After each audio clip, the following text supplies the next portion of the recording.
Bonjour, je suis Virginie Verdois, psychologue, spécialiste de la relation amoureuse et ça fait très longtemps que j'ai envie d'aborder ce thème « Fuis-moi, je te suis, suis-moi, je te fuis ». Je pense que vous avez tous entendu cette expression. La première fois qu'on l'entend, on la fait répéter. Des fois, on a même du mal à la dire. « Fuis-moi, je te suis-moi, je te fuis ». En gros, ce serait une contradiction de l'humain qui fait que plus quelqu'un serait dépendant de vous, plus vous vous éloignerez, plus vous vous éloignerez. Et inversement, plus l'autre s'éloigne, plus on est en insécurité et plus on a envie de le coller. Donc en gros, on partirait du principe qu'il y aurait une personne qui aurait une vraie attente excessive, donc par peur du rejet, par peur de l'abandon, et l'autre en face serait dans un contrôle émotionnel et du coup ferait résistance, donc plutôt aurait tendance à s'éloigner. Donc là, on parle souvent d'un début d'histoire. C'est un schéma qui est assez récurrent au tout début d'histoire. Alors pas toujours, hein. Quelquefois, les deux sont tout de suite dans la fusion et il n'y a pas de souci, il n'y a pas d'espèce de jeu de chat et de souris. Ça se passe de façon plus simple.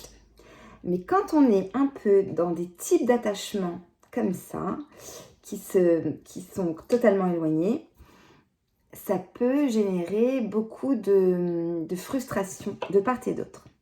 En fait, on part du postulat que ces deux fonctionnements, de toute façon, fonctionnent par rapport à la peur. Chacun a peur.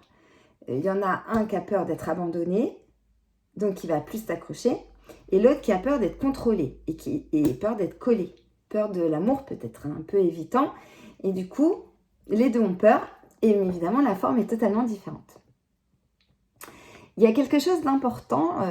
Je ne sais pas si vous connaissez les types d'attachement. C'est John Bowlby, un psychiatre anglais, qui en a parlé il y a très longtemps. Très, très longtemps. Une centaine d'années, je crois. Donc lui a commencé à évoquer, et puis après les travaux ont été repris, il a commencé à évoquer chaque humain aurait un type d'attachement spécifique, selon son histoire, son éducation, ce qu'il a vécu. Il y aurait 4 types d'attachement. Donc il y a celui qui est sécure, donc là tout va bien, c'est adapté, c'est apaisé. Il y a celui qui serait désorganisé, donc un peu contradictoire, hein, sur des versants différents. Et puis aujourd'hui, on va s'attacher à 2 types d'attachement. Il y a l'attachant qui serait évitant.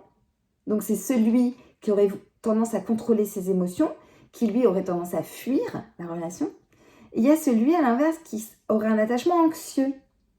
Donc avec une expression surexprimée, c'est-à-dire je te montre que je t'aime, je te dis que je t'aime, je te suis tout le temps en fait. Et on se rend compte, parce que quand même l'humain, quelquefois, est quand même assez paradoxal, que ces 2 types de personnalités, en fait, vont s'attirer. Ce serait tellement plus simple, 2 anxieux ensemble et 2 évitants ensemble. Eh ben non. Donc, s'il y a un anxieux avec un évitant, eh ben ça va donner quelque chose qui va être souffrant. Alors, peut-être plus souffrant chez l'anxieux, mais peut-être aussi souffrant chez l'autre. Donc, ces 2 types d'insécurité, en fait, s'attirent. Et ça donne le « fuis-moi, je te suis-moi, je te fuis ». Donc, plus le dépendant est en demande, c'est-à-dire je t'envoie un message, tu ne me réponds pas, mais je te renvoie quand même un message, tu ne me réponds pas, là je suis complètement en panique et je t'envoie des points d'interrogation.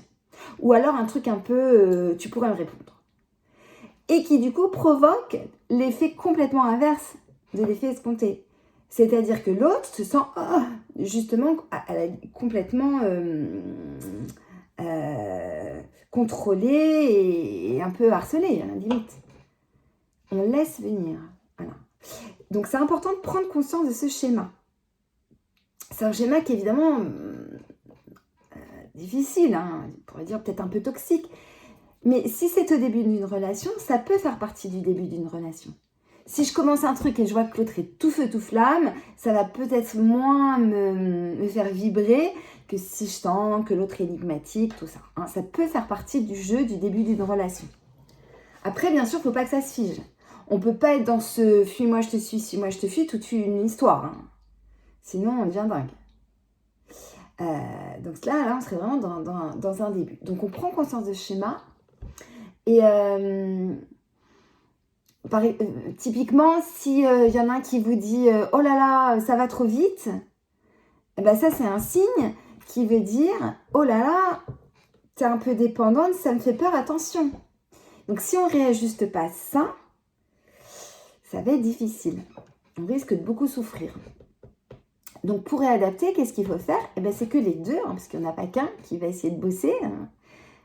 L'amour, c'est comme du boulot.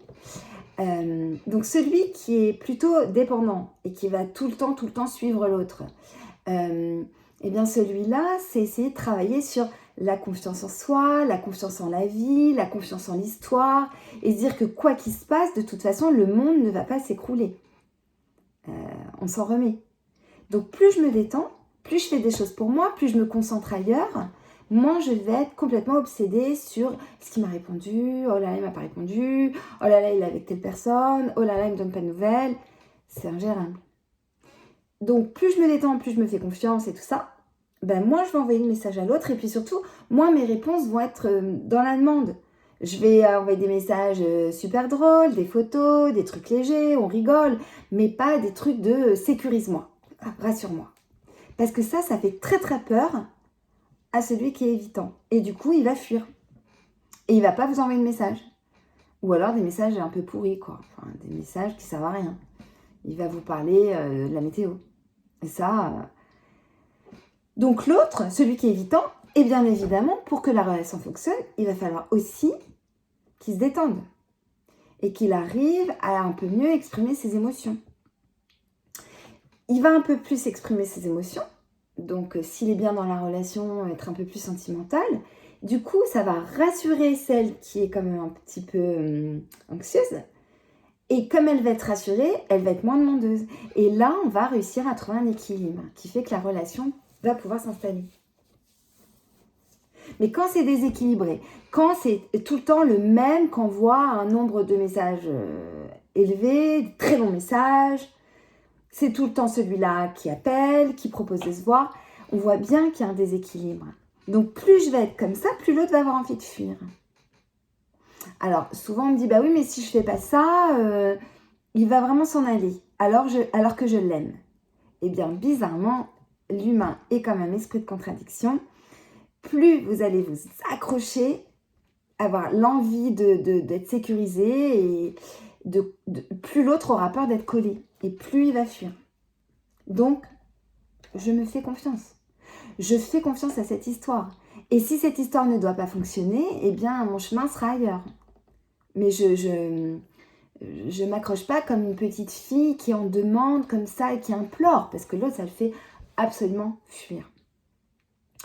Donc, petit à petit, quand on prend conscience de ce schéma qui dysfonctionne, ce jeu comme ça de chat et de souris, au fur et à mesure, on peut apprendre à parler à l'autre, à lui parler de nos émotions, de ce qui est important pour nous, avec humour, légèreté, tant que possible. Et poser ses limites. L'un et l'autre peut poser ses limites. Il y en a un qui peut vous dire, bah, écoute, moi, ça m'oppresse quand tu m'envoies plein de messages dans la journée. Je suis au boulot, c'est compliqué.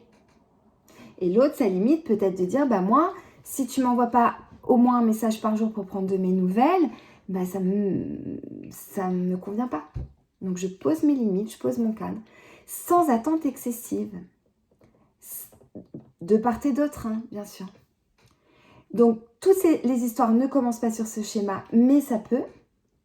Donc je prends conscience de ce phénomène et je rectifie le tir. Très vite.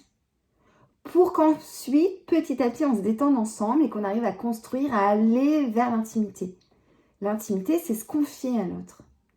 Je me sens en confiance et je vais te révéler des choses. Parce que ce schéma-là, ça ne peut pas durer tout le temps. C'est pas possible. Ça fait souffrir tout le monde, c'est pas serein, c'est complètement instable. Donc je casse les codes de fuis-moi, je te suis-moi, je te fuis. Je viens vers l'autre, je pose mes limites, je parle de mes envies qui sont importantes. Je m'adapte, les deux, hein, bien sûr. Et là, je peux enfin vivre de manière épanouie cette relation amoureuse. Voilà, j'espère que cet éclairage vous aura un petit peu apporté des petites pistes de réflexion. En tout cas, n'hésitez pas à me communiquer vos réflexions, vos envies, vos remarques pour alimenter mes propres réflexions. Virginie.verdois, psychologue au singulier, @gmail.com. Et je vous dis à bientôt. N'oubliez pas de vous abonner, de liker, de partager.